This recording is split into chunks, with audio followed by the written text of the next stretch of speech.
말씀 누가복음 2장입니다. 오늘 말씀은 누가복음 2장 8절에서 14절 말씀 되겠습니다. 같이 읽도록 하겠습니다. 그 지역의 목자들이 밤에 밖에서 자기 양떼를 지키더니 주의 사자가 곁에 서고 주의 영광이 그들을 두루 비추매 크게 무서워하는지라. 천사가 이르되 무서워하지 말라. 보라, 내가 온 백성에게 미칠 큰 기쁨의 좋은 소식을 너희에게 전하노라. 오늘 다윗의 동네에 너희를 위하여 구주가 나셨으니 곧 그리스도 주시니라. 너희가 가서 강보에 쌓여 구유에 뉘어 있는 아기를 보리니 이것이 너희에게 표적이니라 하더니, 호련히 수많은 천군이 그 천사들과 함께 하나님을 찬송하여 이르되, 지극히 높은 곳에서는 하나님께 영광이요 땅에서는 하나님이 기뻐하신 사람들 중에 평화로다 하니라. 아멘. 누가복음 2장 8절에서 14절 말씀. 작아도 작지 않다. 작아도 작지 않다. 라는 말씀의 제목이 되겠습니다. 예수님 오심의 소식을 들어있는 목자들이 이제 듣게 됩니다.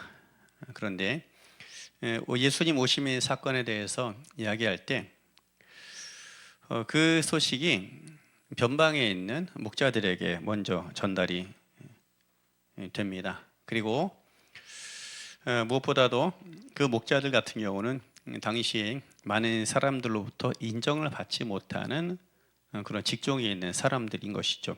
그들이 일하는 현장에 천사들을 통해서 예수님 오심의 소식을 전하게 되었던 것입니다. 그리고 더 나아가서 그들이 전달받은 소식도 보면 좀 희한한 이야기입니다. 10절에 보니까 온 백성에게 미칠 큰 기쁨의 좋은 소식을 전한다 라고 했습니다. 그런데 그 기쁨의 소식, 온 백성에게 미칠 큰 기쁨의 소식이 왔는데 그 표징이 무엇인가 하면 강보에 쌓여서 구유에 누워있는 어린 아기를 볼 것인데 그것이 표적이다 라는 것입니다.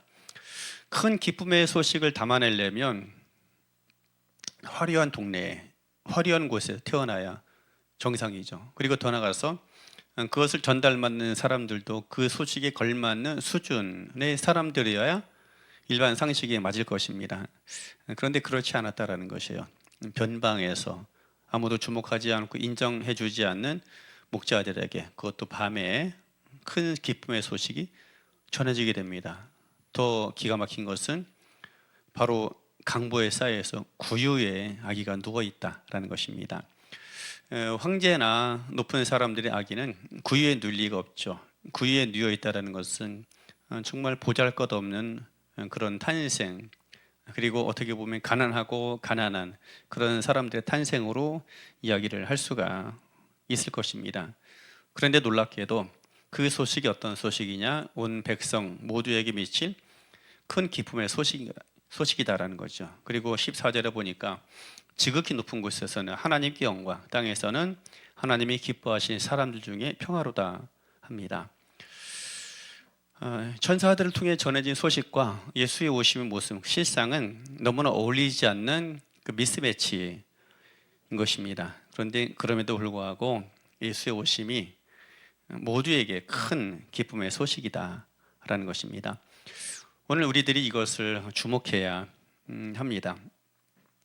일반적으로 사람들은 하나님의 큰 일은 모든 것이 완벽하게 세팅된 상황, 그런 장소에서 시작되리라고 생각을 합니다. 그런데 그렇지 않다라는 것입니다. 하나님 어떻게 일을 하신가 하면 말구유에서도 일을 시작하실 수가 있습니다. 가장 초라한 곳에서, 또 가장 작은 곳에서도 하나님의 큰 일을 얼마든지 시작하실 수 있다라는 것입니다. 우리 인생 가운데 많이 한탄하는 것들이 있습니다. 내 삶의 크기가 이렇게 작은데, 내가 이렇게 연약한데 무엇을 할 수 있으리요? 과연 하나님께서 나를 통해 어떤 일을 할 수 있을까?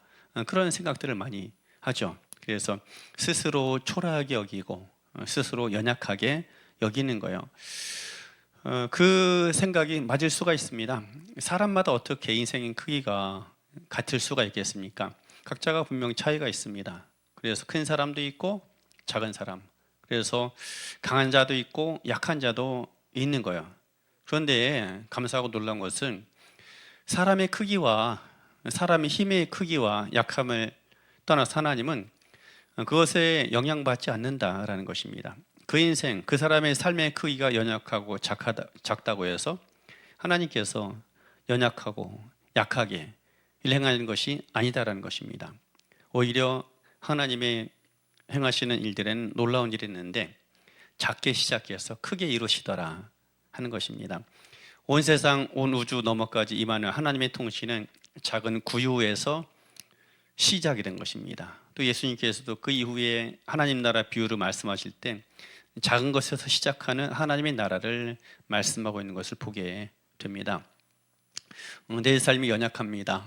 내 삶이 작습니다라고 해서 낙망하지 않아야 될 이유가 바로 여기에 있는 것입니다. 그리고 구약 예수의 오심을 예언했던 미가서 5장 2절 3절에서도 동일한 말씀이죠. 베들레헴 에브라다야, 너는 유다 족속 중에서 작을지라도 이스라엘을 다스리는 자가 내게서 나올 것이라. 그는 태초부터 있어온 자라고 이야기를 합니다. 베들레헴 에브라다, 여러 많은 족속 가운데, 그 이스라엘 족속 가운데 작은, 어떻게 보면 형편없는 작은 고을이라는 거예요. 이스나마나, 어떻게 보면 그런 마을이 있어? 그런 데가 있었어? 라고 사람들이 이야기할 정도로 작고 사소한 마을일 수가 있습니다. 그런데 거기에서 그 족속, 그 백성만이 아니라 온 우주의 왕이 바로 그곳에서 나오리라 말씀하고 있다 하는 것입니다. 내 삶이 작다고 해서 낙심하지 말아야 될 이유가 바로 여기에 있는 것입니다. 하나님은 작은 일을 통해서도 일행하십니다. 그분은 일행하심에 있어서 그 인생이 크냐 작으냐 그것이 중요치 않다라는 것입니다. 그래서 나의 가진 능력과 환경이 연약하다고 해서 낙망할 것이 아니라 나를 통해 일하신 하나님, 내 안에 계시고 나와 동행하신 하나님의 크심을, 그분의 강함을 우리가 기억해야 합니다. 그래서 하나님의 나라는, 하나님의 통치는 작은 곳에서도 시작이 됩니다. 연약한 곳에서도 시작이 됩니다. 그래서 작아도 작지 아니하는 삶이 바로 하나님과 동행하는 삶, 하나님과 동역하는 그런 인생인 것입니다. 그 하나님께서 오늘 우리에게 찾아오십니다. 우리가 있는 곳, 우리가 거하는 곳에 찾아오십니다. 그리고 그곳에서 하나님께서 통치하실 것이고 주님께서 이를 이루어 가실 것입니다. 그러므로 우리가 나의 연약함에 붙들리고 매몰되는 것이 아니라 내 안에 계신 예수 그리스도를 붙잡음으로 말미암아 삶의 모든 상황과 조건을 뛰어넘어서 크신 하나님의 일을 이루어가고 하나님 나라를 세워간 그런 하나님의 자녀들 또 삶이 되기를 예수님 이름으로 축원합니다.